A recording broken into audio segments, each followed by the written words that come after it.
За өдрийн мэндэ. Ойртой ажиллаа хийгээгүй нэг залхуу хүн гарч ирсэн. Яагаад гэвэл маш их ажилтай байгаа учраас. За өнөөдөр би та нарт 6 сар болчлоо тий. Ерөнхийдөө бол би 1 сараас хойш эрчимтэй хэд хэдэн бичлэгнүүд хийсэн байгаа. Гол төлөв Автоинвест, Тамистек, Лаунч пул эднэрийн тухай. Тэгэхээр 6 сарын дараа ерөнхийдөө үнгүй цуглуулдаг сайтын тухай хийж исэн. Тэгэхээр 6 сарын дараа ерөнхийдөө жоохон дүгнэлт маягийн хичээлүүд бичлэгнүүд ордог. Тэгэхээр би өнөөдөр Binance биш, ерөөсөө энэ стейкийн тухай харьцуулж өгнө. Яагаад гэвэл стейк одоо бид нар бол стейк хийгээд байгаа тийм ээ. Тэгэхээр банкнд мөнгө хадгалуулах криптовалютын одоо зах зээл дээр койн стейклэх буюу хадгалах хоёрын ялгааг өнөөдөр хэлж өгөхийг хичээн чадах ятгаараа. Тэгэхээр над руу ерөөхдөө хүмүүс айгүйх асуудаг л да. Ихчээ банкныхаа картнаас те мөнгө гаргаад койноор хадгалчвал яа дээ гэ нэг тийм яриа ерөөхдөө их гардаг. Гэхдээ зэрэг энэ дээр би өнөөдөр яг ингээд чат GPT та нарт ингээ харуулад болж игэл би өөрийнхөө үгээр тайлбарлах гээд хичээгээд үзье. Яагаад болохгүй вэ? Яагаад болох вэ? Юу нь илүү вэ? Юу нь илүү биш вэ гэх. За тэгвэл зэрэг бидний Binance дээр би танилцуулж өгнө. Яагаад гэвэл Binance дээр манайх ихэнх нь ажилдаг тийм ээ. Тэгэхээр анх удаа үзэж байгаа хүмүүс бол миний төрөвчлийн бичлэгнүүдийг үзээрэй. Стейк гэж юу юм бэ? Яагаад стейк хийд юм бэ? Хизээ хийд юм бэ? Яаж хийд юм бэ? За ингээд Binance-ийн энэ earn гэдэг энэ дээдл дээр ингээд дарангуут overweight гэсэн simple earn гэдэг. За энэ overweight гэдэг дээр дарахаар тухайн хувь хүн өөрийнхөө одоо энд ингээд my holdings гэж юм те. Энд одоо жишээлбэл тухайн хүний нийтдээ стейк хийж байгаа койны тоо гарна. За энд болохгүй зэрэг нийтдээ би одоо хэдэн оноос чи хизээнээс чинь те стейк хийгээд хэдий ч хэмжээний ашиг гарсан бэ гэдг нь гарч ирнэ. Ардлынх нь last day profit гэхлээрэ нэг өдөрт миний олсон одоо ашиг гарч ирнэ гэсэн үг. Тэгэхээр тухайн хүн өөрийнхөө юуг яах нь би ер нь энэ стейк хийгээд өдөртөө би хэдийг авдсан бэ? Тэгээ би ерөөсөө угаасаа стейк хийгээд хэдийн ашигтай ажилласан бэ гэдгийг ингээд харцдаг байна. Би тэрүнд энийг хэлж байгаагүй санагдаад байна. Яагаад өөр хүмүүс мэддэг юм бэ? За тэгвэл одоо энэ дээр ингээд дараад оронгууд энэ доотлол дээр хамгийн одоо популярны тэгээ хамгийн одоо өнөөдрийн анхаарал татчихаа койнуудыг хүүтэй хадгалах тухай байж байгаа. За тэгтээ зэрэг хүмүүс энэ APR гэсэн нэг юм байна шүү дээ. Энэ одоо ерөөсө гол нь байхгүй. Хэрвээ бид нэр энгийн банкн дээр ярих юм бол бидний банкны жилийн хүү гэж ярьдаг тийм. Тэрнтэй ч яг адилхан криптовалютын бирж дээр APR нь хэд вэ нвэ гэдгээс би одоо ашигтай ажиллаж гинэ үгүй юу гэдг нь гарна. Нэгдүгээр. За одоо би энэ ихний ялгааг хэлээд өгье. Хүмүүс криптовалютын биржлэр ажилдаггүй хүмүүс юу гэж ойлгоод байдгүй гэвэл дандаа ингээд төгөргөөрөө доллараароо бодоод идэг. Би хэрвээ $1000 хийх юм бол одоо жилийн 10.88% ашигтай ажиллах юм байна. Тэгэхээр чинь би одоо жишээлбэл банкнд би одоо хэдэн хувь хадгалуулна би сайн мэдэхгүй тийм үү. Банкнд одоо жилийн хэдэн хувь хадгалуулж ирсэнд орвол би доллар аваад энэ рүү хийчих юм бол хамаагүй ашигтай байх юм шиг гэдэг ийм сонин сэтгэлгээ төрдөг тийм үү. Толгойд нь. За одоо энэ дээр харж байхад энэ USDC, USDT, да энэ FDUSD гэдэг эдгээр чинь нөгөө нэг миний хэлээд идэг stable coin-ууд $1-той тэнцдэг тий. Тэгэхээр хүмүүс ойлгохдоо нэг USDT $1-той тэнцэж байгаа юм чинь би хэрвээ $100,000 хийчих юм бол жилдээ би 726% ашиг олно гэсэн ийм ойлголттой байдаг. Тийм учраас ямар бодол төрөөд идэггүй банкнаас би $1000 аваад энэ хувьтай хийчихгээд ингээд ийм сэтгэл төрөөд идэг. Хизээч одоо юу гэдэг байх нь энэ APR гэдэг юмыг яах нь судалдаггүй байх нь шүү дээ. За эхний том гаргадаг алдаа нь энэ. Дараагийн гаргадаг алдаа нь банкнд чи $1000 хийсэн бол одоо юу гэдэг нь те $1000 хийсэн бол хүү багтаач гэлээ гэсэн жилийн эцэст одоо юу гэдэг яг тэр банкныхаа нөгөө өөрийнхөө хийсэн $1000 дээр нь хүүгээ аваад яг яг $1000, $1300, $1100, $1050 ч гэдэг юм уу тий. Тэрүүгээрээ гаргаж аавна гэсэн. Яг л өрөөсөө л 1000-аа л хийсэн бол тэрнийхээ хүүтэй 1000 хэдэн зугаал авна гэсэн. Энэ криптовалютын бирж төр тийм байдгүй. Яагаад гэвэл энэ хүү маань одоо энэ хувь маань криптовалютны үннээс шалтгаалдаг. За жишээлбэл бидний гол одоо юу яадаг биткойноос шалтгаалдаг гэсэн. За тэгэхээр одоо жишээлбэл өнөөдрийн байдлаар биткойн маань 107,552 тө байж байна тийм үү? За тэгтээ зэрэг өндөр үнэтэй байгаа үед хүмүүс мэдээж хэрэг биткойноо зараад ашгаа авч гарна үстэй тийм үү? За тэгвэл одоо би хэрвээ ямар нэгэн биржийн эзэн байлаа гэхэд миний биржээс хүмүүс одоо биткойноо зараад USDT болгочоод одоо банкныхаа карт руу аваад гараад ивэл миний бирж одоо яана гэсэн. Шатна үстэй тийм үү? Би чи хөрөнгөхгүй болж эхэлнэ. Яагаад гэвэл нөгөө би чинь энэ бирж маань бидний энэ хүмүүсийн арилж байгаа хийж байгаа шимтгэлээс тэрнээс бид нар чинь одоо юу гэдэг нь те ашиг хийж байгаа гэсэн үг шүү дээ. Уг нь бол хар үгээр хэлэх юм бол. Тэгэх юм бол хүмүүс манай бирж дээр байгаа койнуудаа биткойноо зараад мөнгө аваад гараад ивэл манай бирж дээр чи USDT үлдэхгүй болно үстэй тийм үү? Койн ч үлдэхгүй, USDT-г одоо төгрөгөөр ч юм уу доллар гаргаад авахар чи USDT ч үлдэхгүй гэсэн. Тэгэх юм бол биржийн маань одоо гол зорилго нь юу байх вэ гэвэл хүмүүс аль болохоор эндээс одоо юу гэдэг USDT-гээ мөнгө олгоод төгрөг олгоод гаргаад авах сонирхлын бага байлгахын тулд энэ стейкийнхаа хүүгийн нэмж өгдөг. Яагаад гэвэл хүмүүс биткойноо өнөөдөр зарсан ч гэлээ гэсэн USDT-гээ үлдээгээд хямдрахаар нь авна гэсэн бодол төрж явах нь шүү дээ. Ийм байх ёстой. Тэгжээж бирж маань эрүүл зөв амьдрна гэсэн үг тийм биз дээ. Оршин тогтно гэсэн. Тийм болохоор энэ хүү маань одоо жишээлбэл та банкнд мөнгөө хийсэн бол 3% бол 3%-аараа 5% бол 5%-аараа л та жилийн дараа авна гэсэн. Тэгвэл криптовалютын бирж дээр болохтой зэрэг биткойны тий одоо том энэ юунуудыг койнуудын уналт өсөлтөөс энэ хүн шалтгаалдаг байна. Тэгвэл чи 1088 гэд хийчдэг жилийн дараа 1088-аар авна гэсэн ойлголт байхгүй. Унжч магадгүй, уучч магадгүй тий. Тэгэхээр энэ дээр нэг ийм анхаарах юм дэр. Хоёрт нь за одоо жишээл хэдүүлээ энд ингээд айгүй гоё пөхстэй ийм амар өндөр хувьтай байж ингээд харна тий. За би тэгвэл банкнаас мөнгө гаргаж аваад энэ рүү хийчихье гэд. За тэнгүүт ингээд subscribe гэдэг дарангууд яах вэ гэвэл энийг тоо байж нардаа тэр 100. Тэгтэл зөвхөн 100 хүртэлх USDT хадгалахад л энэ жилийн хувь нь 10.88.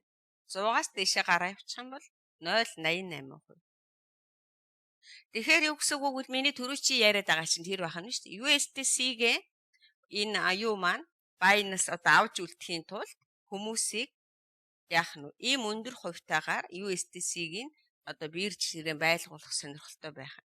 Хэрвээ энэ ийм өндөр хүүтэй байх юм бол бүх хүмүүс чинь банкнаас мөнгөө гаргаж авчираад энэ рүү хийчихнэ гэсэн.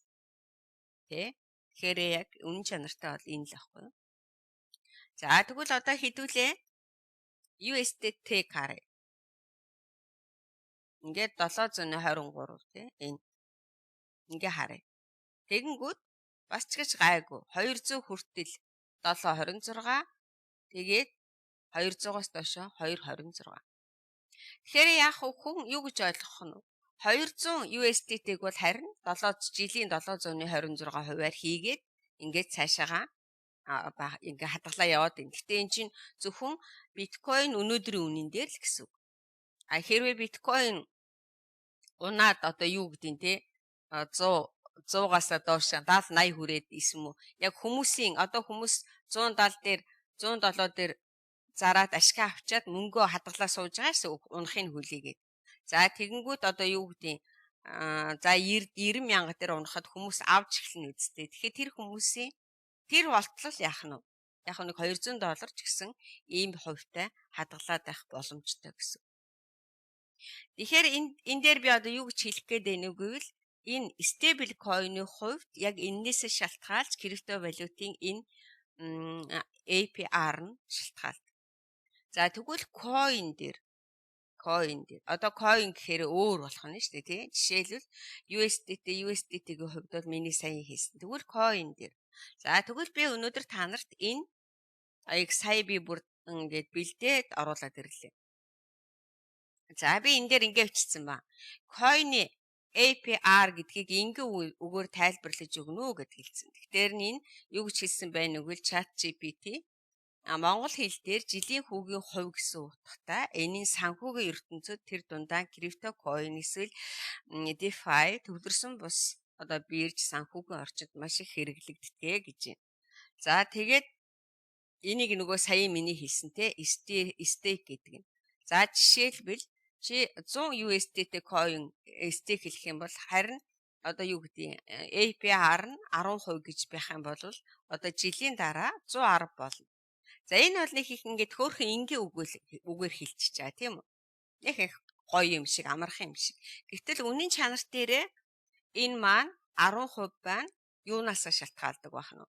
Нөгөө койнуудын үннээс шалтгаалаад дээшээ доошоо бас нөгөө USDT-гийн чинь их багаас яах нь шалтгаалдаг байх. За тэгвэл энэ дээр энд нэг AP зарим тохиолдолд ингэж бичсэн байдаг. AP тий тэр нь бол нөгөө нэг ингэсэн байж тээ нийлмэл хүү. Жишээлбэл өөрөөр хэлбэл ашиг дээр шин дахиж ашиг бодогдохгүй APR нь харин APY гэсэн байх юм бол нийлмэл хөөтэй тий. Энэ тэгэхээр одоо яг нөгөө миний сайн хэлээд байдаг. Зах зээлийн нөхцлөөс шалтгаалаад энэ өөрчлөгдөж болно. Энэ нь болохоор яг хүүнээс нь хүү бодогдсон ч гэдэг юм уу те нэг банкны хэлээр тийм байдаг шин. За ингээд бид нар бол энийгээ ингээд нэг мэдчихлээ нэгдүгээр. За тэгтэл ингээ харахад айгүй амархан. Одоо хэдүүлээ цаашаа би та нарт албаар ингэж юу харуулсан гэвэл энд байж байна.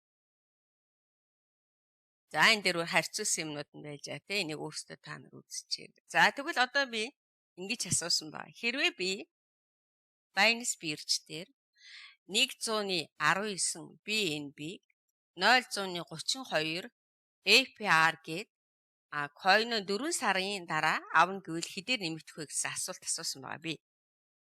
За тэгвэл та яагаад ингэж асуусан бэ гэд надаас асууж магадгүй тийм үү? Би энэ дээр дараа тий. Simple өрнөгээ дарангууд одоо энэ ингэж байж байгаа. Яагаад 4 сар гэсэн бол хамгийн одоо урт хугацаатай 120 хоног. 120 хоног би одоо BNB хадгалах юм бол яах нь? Би 0.32 саяын одоо нөгөө хөө авна гэсэн. Гэхдээ энд бас бодолцох хэрэгтэй. Хэрвээ 1 байх юм бол хардаа 0.19%. 1 BNB-ээс дээшээ байх юм бол 0.03. Тэгэхээр чи юу гэсэн үг гэвэл би 1.19 хийсэн тохиолдолд миний 1-ээс доошх нь 1 хүртэл нь 0.19-ээр бодогдоод тэрнээс дээшх нь 0.03-аар бодогдох нь шүү.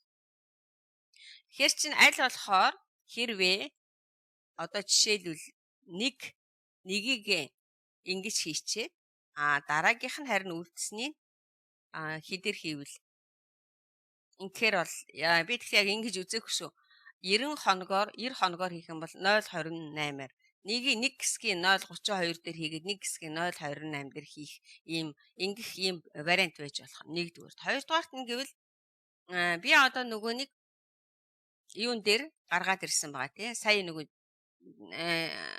чатаар асуусан баг. Гэтэ энэ тохиолдолд мэдээж хэрэг ChatGPT болохоор яг саяын тэр Binance-ийн бирж дээр байгаа шиг нэг хүртэл тэд нэгээс дээш тэд гэснээр ерөөсө бодоогүй гэсэн. Зөвхөн яах нь шууд л 0.32-оор бодож гисэн ба. Энэ дээр бас анхаарна.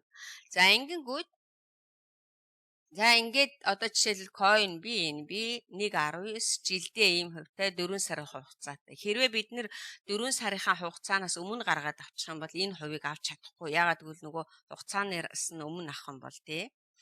За тэгээ дараа нь энэ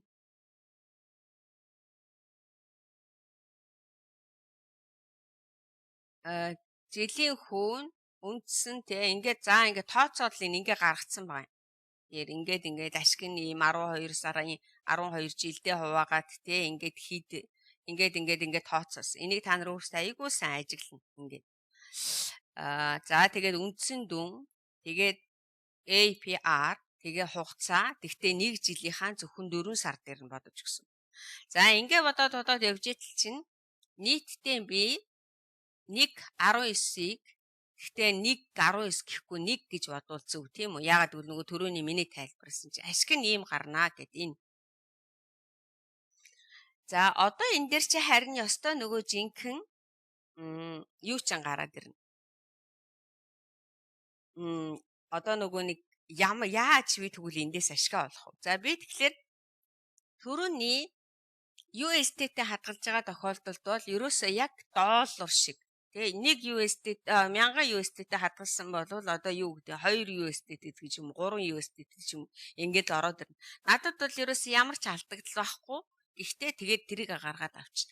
Гэтэл энэ тохиолдолд яг би 4 сарын дараа тийм би одоо жишээл би өнөөдрийн ханшаар одоо энэ дээр айгуу сайн анхаараарай. За өнөөдрийн ханшаар юу худалдаж авах нь би BNB гэдэг coin худалдаж авах нь тийм үү? За BNB-г би 687.85-аар худалдаад авчих. Нэг ширхгийг авлаа. За тэгээд стейк хийчихнэ. За 1.19-ыг авлаа гэж бодъё тийм үү? За стейк хийнгүүт надад ашиг маань энэ гарч ирсэн. 4 сарын дараа тийм. Гэхдээ би 4 сарын дараа одоо би энийгээ USD-тэйгээр зарж ижил миний ашиг гарч ирнэ. Тийм биз дээ. Яг доллараар юм уу USD-тэйгээр тооцох юм. Гэтэл 4 сарын дараа миний BNB-гийн үн маань миний энэ авсан үннээс доошогоо явчих юм бол би тийм их ашигтай ажиллаж чадахгүй. Яагаад гэвэл би 658 дээр авсан юм чинь. Заавалчгүй энэ ашигаа би 658.12-оос дээшээгээ зарж ижил миний ашиг гарна стейк хийсэн. За тэгэхээр одоо та нар сонсож байгаа хүмүүс бодож байгаа. Нэрээ тийм юм байна шүү дээ тий. Нэрээ тийм юм байна шүү дээ. Хэрвээ аз бодлоо 4 сарын дараа миний BNB 700 800 болцсон байх юм бол би бүр айгүй хөөрхөн ашигтай ажиллана гэсэн. За тэгтээ зэрэг тэгвэл яагаад хүмүүс стейк хийгээд байдیں۔ Тий? Ийм ашиггүй юм бол. Хүмүүс яагаад койныг ашиг юуг нь стейк хийгээд байдیں۔ Гэвэл одоо энэ маягаар өөрийнхөө энэ төрөвчийнхаа байсан BNB-гийнхаа тоог нэмэгдүүлээд дараа нь жишээлбэл надад би стейк хийлгүүгээр 1.19-төгөө сууж 658-аар авчаад стейк хийхгүй ингээд байгаа л юм. Тийм ээ чи хаашаа хөдлөхгүй 1.19 байгаа л юм. Гэвгэнтхэн BNB өсөөд 800 болчлоо гэвэл би хэдийгээ зарах вэ? 1.19-оор зарна шүү дээ. Хэрвээ би энэ хугацаанд одоо жишээл жилийн дараа ч юм уу 2 жилийн дараа ч юм би мэдэхгүй тий 800 хүрлээ гэлээ гэхэд миний саяын 4 сард л одоо энэгээр ингээд за яг уу бас юунаас шалтгаална л да нөгөө хүүнийхээ хувинаас тий. Тэгтэл надад ямар нэгэн хэмжээгээр миний 1.19 маань яах нь багч гэсэн хэмжээгээр нэмэгдчихэд байж яах нь шүү дээ. Одоо жишээлбэл 1.19 127 болчиход байж яах. Тэгвэл би үндсэн койно 658-аас дээш зархаас гадна саяхан стейк хийсэн койногоо жоохон ч ихсэн бас дахиад тэр үнэн дээр зарж ич миний ашиг гардаг гэсэн. За тэгвэл одоо та нарын толгойд орж ирж байгаа. Тэ нэрээ тийм юм биш үү? Чингээд. Нэрээ энэ ч айгу USD-тэй хадгалж ийснээс койн хадгалах юм бол айгу зүгээр юм аа гэ. За тэгэнгүүт хүмүүс ямар асуудалд ороод ирдгүү гэвэл ингэж орж ирдэг. Одоо нөгөө хүмүүсийн толгой чинь шунал гэдэг нэг амар юм байдаг шүү дээ тий. Бидний нөгөө юу гэдэг лээ нөгөө дотор хүн чинь ингээд хатгаад идэг. За жишээл одоо ингээд нэг ийм койнууд байж. Бидний мэддэг биткойн, USDC гэдэг юм, USDT, BNB Ethereum. За тэгжээд л энд нэг койн гараад ирлээ. Юри гэ. Юу нь болохтан зэрэг хэд гэж юм бэ? 894-т. Тий? 894. Хувь нь бол бас айгу гоё байгааз. Айгу гоё. За 300 юурийг хийх юм бол энэ юури гэдэг коиныг хийх юм бол 864-оор би өстой мангар ер нь явж өгнө. Аягүй сайхан. За гэтэл бидний гол зорилго бол нөгөө саяхан бас ингээд нөгөө нэг хүүн их байх тусмаа хүүн аягүй сайн байх тусмаа эрсдэл нь их болоо явчихна. За одоо тэгвэл энэ дээр хідүүлээ харъя. Трейдер рүү орлоо. Spot энэ дээр дарлаа тийм. За энэ өнөөдөр бол ингээд 1.15. За би одоо тэгвэл 1.15-аар 1.1587-оор 300 юури гэдэг коин авчих. Би гэхдээ энэ коиныхон төсөл мөслийн судлаагүй ямар коин чи яах чинь би сайн мэдэхгүй тий. Ганцхан би юунд нь болоод авч байгаа. Нөгөө хувь нь айгүй өндөр юм чинь би одоо хууг байчих гээд байгаа шүү дээ тий. Амар байчих гээд байгаа. Ингээд авчлаа. Би бүр за 300 ч 600 ч юм уу за хэдэг шамааг авчлаа гэж бод. Ингээд далт хийчлээ. 4 сар хүлээлээ хэдэн сарч гэдэг. За энэ дээр бол саяхаар харж байхад юугүй байх шиг харагдсан тий. Хугацаагүй байх шиг харагдсан. Ингээд авчлаа. Хугацаагүй байна тий ерөөсөө. Ерөөсөө л ганцхан юутай. За ингээд авчаад хөөхөн сууж идэг. За би нэг хэдэн сар хадгална гэл одоо юу гэдэг жил хадгална. Жилийн дараа би ч одоо нөгөө юун дээр чат GPT дээр бичээл хэвээр нэг янзын болно гэл амар байж нэгэ сууж исэн чинь энэ койн маань одоо үн унах магадлал өндөр болчихно гэсэн. Одоо энэ хідээс хийсэн юм байна. Тэгээ нэгээс гэвгэнтэн парк гэл доошоо унах юм бол би нэгдүгээр нөгөө 115-аас ашиг хийх нь битэл энээсээ доошоо шатна гэсэн үг. Зарим коинууд, зарим идэхгүй коинууд бүр алга болчихдог шүү дээ.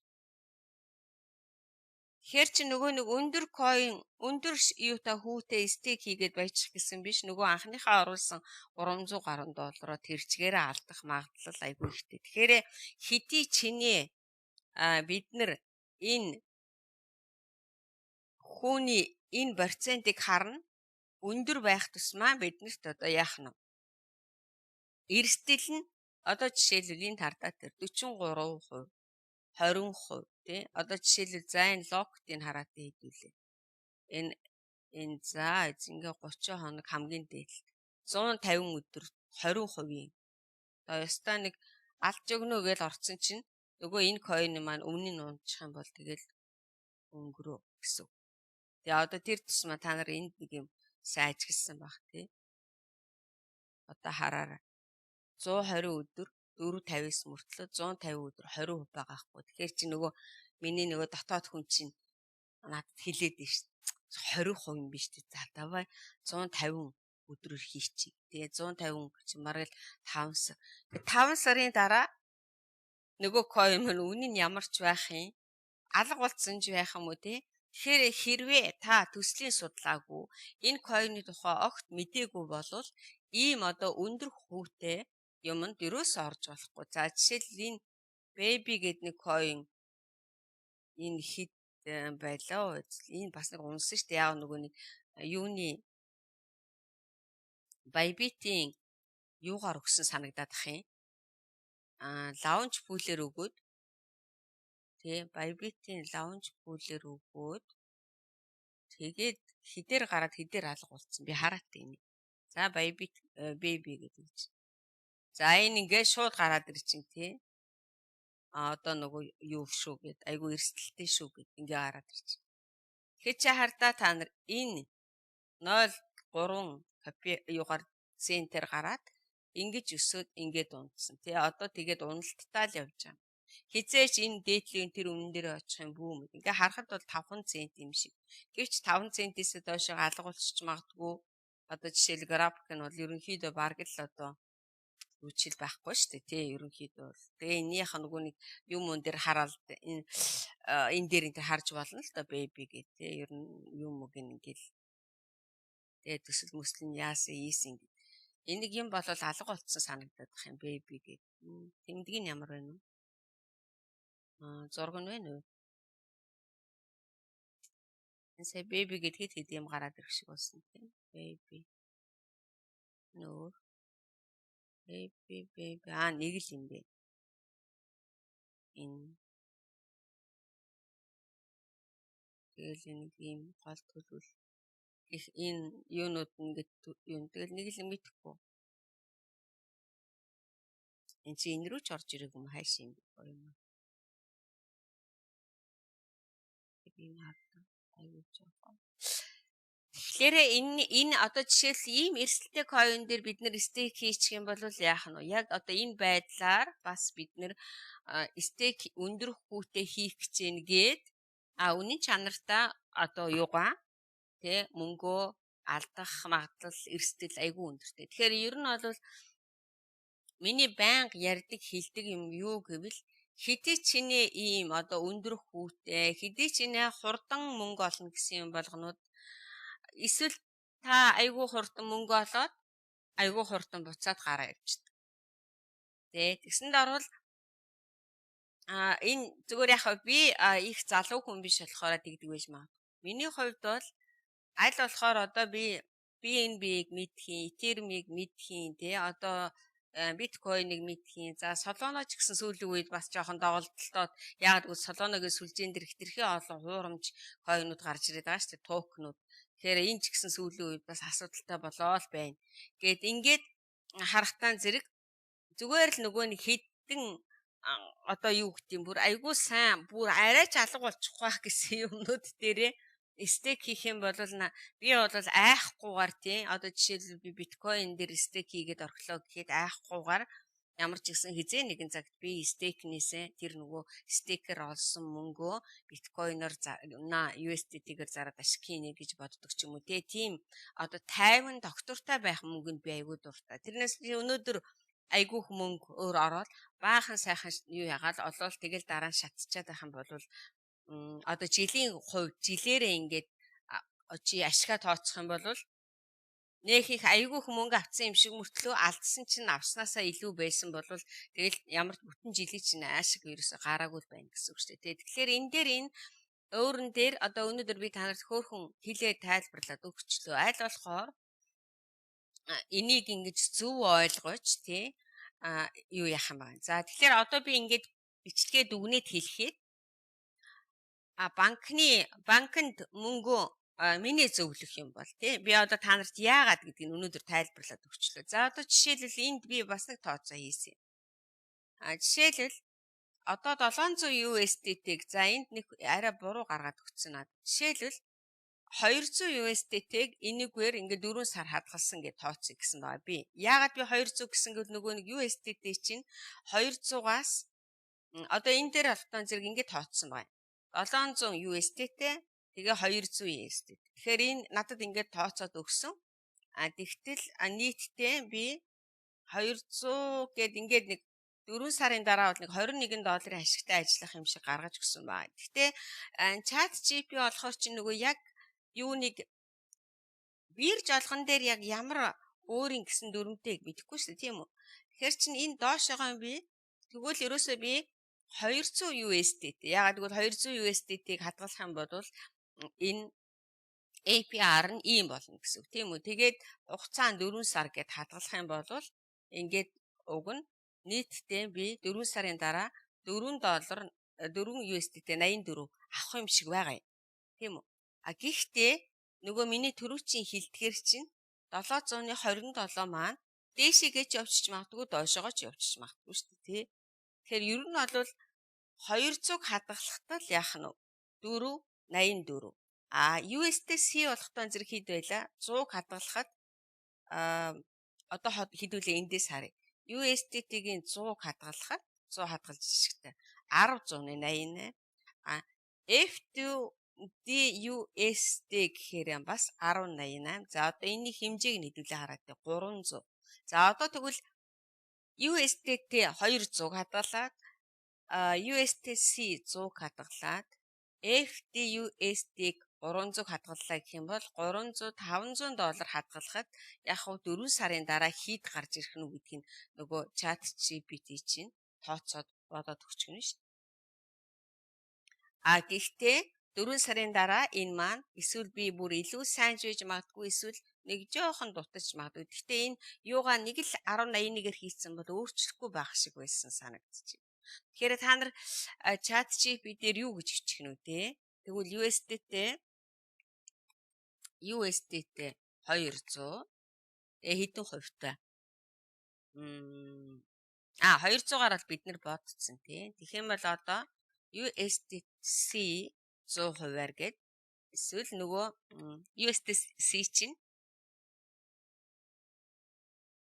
USDC чинь хэд байлаа? 1088. Гэхдээ юу нь бол хэмжээ нь бол зөвхөн 100. USDC тэгээд нөгөө юу нь APR нь хэд байх нь 1088. Тэгээд 4 сар тий 4 сар гэдэг. Ингээ бичээ тийм үү? Дараагийнх нь болохтой зэрэг за одоо ингээд гараад ир. За энэ бодож явах хооронд нь хэдүүлээ нөгөөтхийг олъё тийм 310.81. Тэгвэл F энд гэхдээ F энийг би сайн мэдэхгүй шүү. Энэ Binance-ийн өөрийнх нь болов санагдаад байна. За 300 тэгээд хэдүүлээ APR нь 10.81 тэгээд дахиад 4 сарын ашиг гэ. Ингээ гаргах. За тэгэх юм бол нөгөө төрүүчийн 200-аас ч нэг хөөхөн хэд байх нь 4 сар хэдүүлээ болов. 4 сарын дараах ашиг нь 200-ны 52 юм байна тий. За тэгээ дараагийнх нь энэ дээр ингэж бодож өгч байтал чинь 363. За тэгээ таашаага нөгөөдхий чи болох нь тий. Энэ дээр 4 сарын ашиг нь 10.80 гэ. Тэгэхээр чинь одоо ингэ 4 сарын дараа би $500 тэнцэх гэдэг юм уу тий 500 ийм стейбл coin хадгалах юм бол ойролцоогоор хэдэн хувийн ашиг гарч ирнэ гэж гараад ирэх юм шүү дээ. Ийм учиртай юм байна. За ингээд өнөөдөр тэгэхээр энэ дээрээс та нар сайн бодоод өөрсдөө хөөрхөн чат GPT-ээр бичээд за би тэдийг хийвэл тэд гарч ирэх нь, эдийг хийвэл эд гарч ирэх нь тий. Гэхдээ явцын дунд тэгэхээр 4 сар гэдэг чинь нөгөө нэг өөрсдөө би зүгээр энэ 4 сар л гэж тооцсон байгаа шүү дээ. Яагаад гэвэл нөгөө энэ BNB-гийн юутай хугацаагаар л би тооцсон 4 сар гэж. Тэ нөгөө 120 хоног гэдгээр.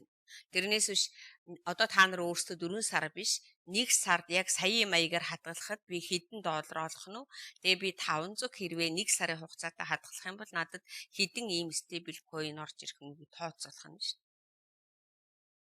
Тэгээд одоо эндээс та нар өөрсдөө дүгнэлт хийгээрэй. Банкнд миний зөвлөх бол банкнд байгаа мөнгийг хизээч энэ крипто валют руу оруулж ирж хадгалж болохгүй. Банкнд байгаа мөнгө банкндаа л байна. Тэр бол таны банкны төгрөгийн долларын хөрөнгө. Крипто валют тусдаа. Крипто валют дээр бас нэг хөөрхөн жижигхэн хөрөнгө оруулах. Хувьцаа тусдаа. Тэрнээс биш тэнд хүүн илүүгэн тэр хувьцаа амар ашигтайг нь тэрнээс тийш нь ингээл тал тийшээ нөгөө юу гэдэг лээ 2 туулаа буутгахсан хүн хоосоо хоцорно гэдэг шиг байж болохгүй. Тийм болохоор та хэдэн төгрөгтэй байна? Тэрний 1% нь хувьцаанд, тэр 1% нь банкнд, 1% нь крипто валютаар дээр гижил хөрөнгөө тооцсон шүү дээ. Тийм биз? Тэрнээс биш тэр ч их сайн юм байна, энэ ч сайн юм байна гэж буудаад байх юм бол нэг өдөр альчгүй суучиж магадгүй. Дараагийн зөвлөгөө бол би ерөөсөө юунд дурггүй гэвэл тэр аимшигтай хурдан мөнгөнд амар дурггүй. Нэгдүгээр, хоёрдугаарт аимшигтай сул мөнгөнд айгүй дурггүй. Сул орж ирсэн мөнгө эргээл гараа авчдаг миний хувьд бол. Одоо юу гэдэг нь зүгээр нэг санаандгүй ороод ирсэн мөнгө буцаад яг л тэр санаандгүй гэрэл гараа авчдаг. Харин яг би ингээд тооцоотоо гүрийсэн, ажиллаа хийсэн ганц доллар ч гэсэн $5 ч гэсэн яах нь надад энэ маань үр дүнтэй өгөөчтэй ийм мөнгө чанартай мөнгө болоод. За бүгдэнд нь амжилт. Өнөөдөр удаан бичлэггүй байж ижээгийг бинтхэн нэлээд урт бичлэг хийчлээ. За бүгдөө энэ бичлэгийг үзээд дотроо за стейк гэдэг чи яг үнэн чанартай юм байна гэд. Гэтэ би дандаа технологийн хүнд англи хэлээр ярьсангүй. Зүгээр л энгийн яах нь хэлээр ярьж өглөө шүү. За баярлалаа.